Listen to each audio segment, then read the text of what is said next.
Remote speaking. Many of you will now face the situation that your events might be cancelled. And some will think, what shall we do?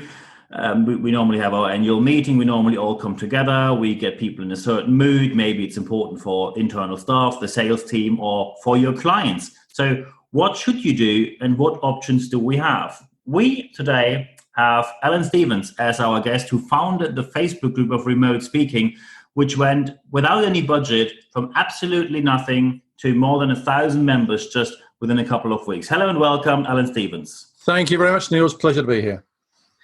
Great to have you with us. So let's just ask the expert, who's you. People are canceling their events, of course, due to security concerns. And now they think, what can we do? Often people will say, well, online isn't quite the same, isn't it? So shouldn't we cancel? Why, in your opinion, should they go for an online or remote speaking event? Well, a very good question, of course, and a question I've been asked a lot over the last few months. And it's not new. Remote speaking is not new. It's been around for a long time. I've been involved for over 20 years in it myself. And I think before people cancel completely, they should think, are there actually any advantages to holding a remote event or an event with a large factor of remote speaking in it? And there are some genuine advantages. One is you can probably bring in some speakers that you wouldn't have brought in otherwise, because some people can't travel, some people their schedules won't allow, some people their health won't allow. So you can bring in some speakers that you couldn't have got otherwise. You can also get to a wider audience because people can't travel, and particularly now, obviously, under the circumstances, people can barely travel at all. But you can still have the experience of people sharing information, people learning, people talking to each other, and so on. You can also be much more current. You could do things at very much shorter notice than you could do with a classic hosted event in a conference centre somewhere. And there are other advantages too. But in short, if anybody's thinking of cancelling the event, they need to think very, very carefully what other options are available to them. It's not better or worse, it's different, but it could still well be worthwhile. Mm-hmm. So I now give you an example of, because I prepared for this show. So I have an example from a conference organizer who said, well, we went online and we had the speakers who, in our opinion, normally are very good, and they simply didn't meet the expectations. So there seems to be a difference that even very good speakers who normally are a very safe bet for any conference, suddenly when they speak remotely, they don't really come across the way they normally do. What do you think is the main difference? What do people have to take care of when they choose their speakers for remote events? Again, very good question. And the thing is, a lot of speakers haven't adapted well to delivering remotely. And that's because a lot of them have the mindset of delivering on stage. They see themselves on stage, and what they've tried to do is to bring that on-stage experience to the small screen. Instead, in my view, what they should be doing is thinking television. They're no longer on stage, they're on a TV show. And the dynamics of television are quite different to the dynamics of a stage performance. So what they need to be thinking about is, how can I interact with people? What are the mechanisms that are available? What are the channels that are available? How can I present my information in a way that's it's somehow more intimate through a little rectangle rather than striding around on an enormous stage? In other words, the speaker needs to change their mindset.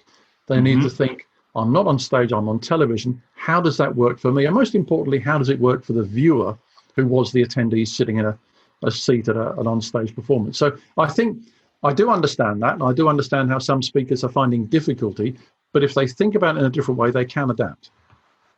So do you think that every kind of speaker, because we have business speakers, sometimes financial speakers, motivational speakers, inspirational speakers, and of course we have entertainers or magicians. Do you think that any kind of speaking works remotely in this setting? I think you can make any kind of speaking work, but some types of speaking are much more difficult to deliver. The traditional motivational speaker, for example, I think will often struggle to get their message through or their delivery through using the mechanism of a digital screen, because they rely on the audience, call and response, to and fro, singling people out, bringing people on stage, all that sort of thing.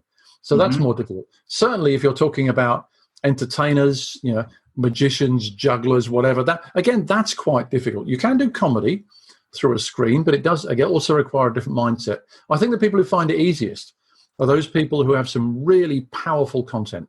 The business speakers, the content speakers, if I may say so, the likes of you and I, Niels, the people who have that solid body of information, tried and tested over the years, which you can deliver through any medium, frankly. So for people like us, I think remote speaking is actually an advantage. Mm-hmm.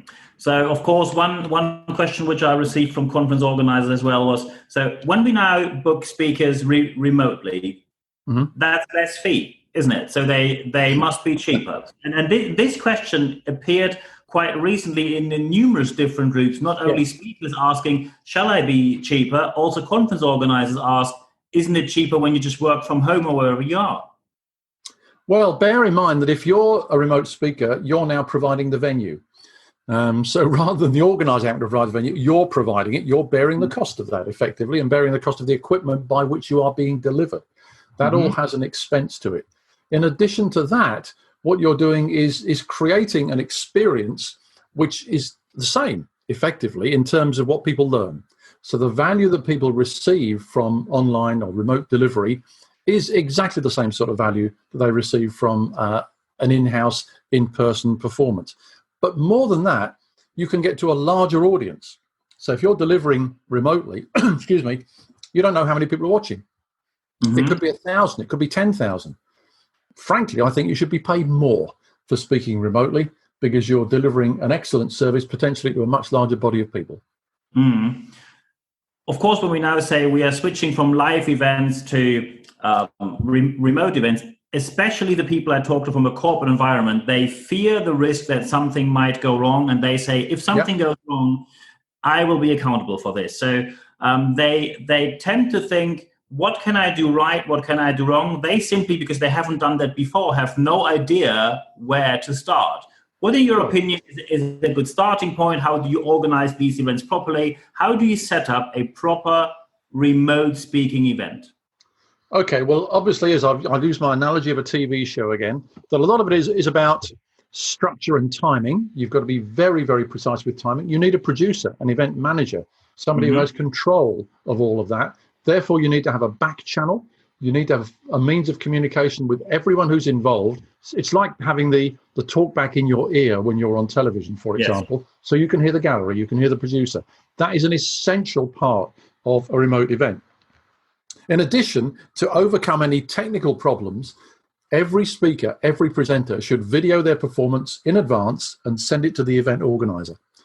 So that even if they're unable to get online because of some issue with the internet perhaps or their own equipment, the organizer can play their performance anyway. They'll have it on video. That gives a high level of assurance to the event organizer. We know from a lot of experience, you and I both know, that the main thing that worries an event organizer is the speaker going to turn up? Is it going to be okay? We are there to give them peace of mind. They're more concerned about that than the content, to be honest. So if you can do that by providing them with backup and a back channel, and by looking at the organization in very, very fine detail, timed to the second, so that everybody knows when everything starts and finishes, everything is planned and structured, then actually they'll find an online event is less stressful than a live one. So that means, because my next question sort of now is already indirectly answered. Many people question, do I need a host for an online event, or can I simply say we just announce speakers and someone from the internal department of marketing or whoever normally runs the event, they will just make transitions from one speaker to the other? What is your opinion on virtual, or better to say, remote hosting? A big yes to that, Niels. A big yes. To an online host. And I think there are two roles here. One is the online host who, as you rightly say, introduces the speakers, is the link person between various sections of the event, calls the breaks, says when people are coming back, all that sort of thing. But you probably need a technical host as well. You know, somebody who understands how the software works, how the technology works, how the transitions are going to happen. If there's a problem, they can fix it quickly or they can work around it. And in addition, you've got to have somebody looking at the chat, the questions that are coming in, facilitating that. Now, you could double up on some of those roles, but my feeling is that if you're going to run a serious online event, you're going to have a host who is the equivalent of the MC on stage, MC or facilitator. You're going to have somebody technical who's the equivalent of the AV team, who sit to one side of the room when you've got a live event. But also you're going to have some kind of troubleshooter, somebody who manages the whole thing, like an event producer or a TV show producer, to make sure the whole thing runs smoothly. So yes, you absolutely need some extra help. Okay. So, of course, now people wonder when there are 20, 30 different products on the market, and of course, they now want to benefit from your experience. What in your experience, without advertising, I want to make very clear, there is no sponsoring involved here, there's no money involved here. No. Which tools, in your opinion, are very good for doing these kind of events, and maybe also say what are the typical mistakes people did in the past, or maybe aspects people didn't think about properly where something went wrong, so people can prevent this? Because often people simply say, there are so many tools, I simply do not know what to choose. My advice with all of this, Niels, is to keep it simple. Don't try and introduce different levels of technology and fancy transitions, all those sorts of things. So, a straightforward Zoom call works quite well. Make sure you've got enough capacity. Don't do what I saw somebody do the other day and have a license for 100 people, and over 100 people wanted to get online. I think you know the one I'm talking about there. I was one of the participants who didn't get in. It was frustrated, I know. So that's a basic error. But what you need to do, I mean, there are lots of types of software. I won't start naming different types of software because there are quite a lot of them on the market. But what I will say is don't try and use all of the features. Test it thoroughly before you actually go live, and make sure that you've got at least one person on the team who is an expert at using that type of technology. And in addition, have a backup. So if, for example, you can't use Zoom for some reason, can you switch to GoToMeeting? Can you switch to Adobe Connect? Can you move it to Microsoft Teams? Whatever it is, always think about what happens if you have a point of failure. And we know from risk analysis, there's always going to be some point or points of failure. You have to identify those in advance. It's all about preparation, as we all know. Identify those in advance, work out what you would do if that went wrong. What would you do if that happened? And then, again, you'll have, not a trouble-free event necessarily, but an event where the risk is greatly reduced. Excellent. Thank you very much. Of course, I think, okay, that's quite a bit of work to do before I can properly start. What, in your opinion, are the top 3 tips for people listening to this when they want to get started hosting or organizing remote events? Okay, top thing, as always, is to figure out what are you intending to do. What are you trying to achieve? What is the purpose of this event, and what is the intended outcome? And the outcome, as far as the participants are concerned, what are they going to get from it? So always do that first. You've got to figure that out first. Then you've got to think about the technology, and you've got to think about the people who are going to deliver. So you need to think about what platform you're going to use. Have you got experience in that? How are you going to organize that? How is it going to be timed? So there is that preparation and structure. And very, very importantly, think about the people who are going to do the delivery. Are they experienced at working online? Have a conversation with them. Find out about their experience. Get some references. Standard rules apply here. If you want to get somebody who's going to be good at delivery, find someone who's done it before. Find someone who knows what they're talking about. Don't take any risks with untried speakers, however good they might have been on stage last year or the year before. Do not risk a speaker unless they've got some solid remote experience. And when you put all of that together, still think, if they didn't turn up, who could I put in their place? So it's all about backup and preparation as well. Excellent. So when people now like to have additional information, you are running a group. May you tell us a bit more about your remote speaking group, how people can access it, or if there's any cost involved? How is this working? Absolutely. Certainly. Well, thank you for mentioning it, Niels. It's a Facebook group. It is completely free. You've got to ask. Obviously, you come along and ask, and we will let you in almost certainly. And it's free to join. There is a lot of free information. One thing I've been very, very firm on is no commercial activity in there at all. Excellent. Nobody can sell their services. Nobody can promote themselves. Nobody can promote anybody else. And you'll have seen, because you're part of the group, so that sticks. I've got a team of 6 admin people all around the world, so we cover 24/7 to make sure that nobody does that. And people do respect the rules. There's over 1,500 people in that group now, many of them expert speakers and technologists, and they are freely giving each other advice. So that's really useful. But if I may also mention, I hope you won't mind, the fact that I am involved myself, obviously in remote speaking, in helping people train and organize events. And if you go to remotespeaking.com, which of course is the domain that I own, then you'll find out exactly what I can do for you. Excellent. That is perfect advice. And of course, we're now going to put all these informations and especially the links, contact data, everything you need to know in the show notes here. So the only thing I have to say at the end is, Alan, thank you very much for your time. It's been a pleasure. It's been an absolute pleasure, Niels. Thank you very much.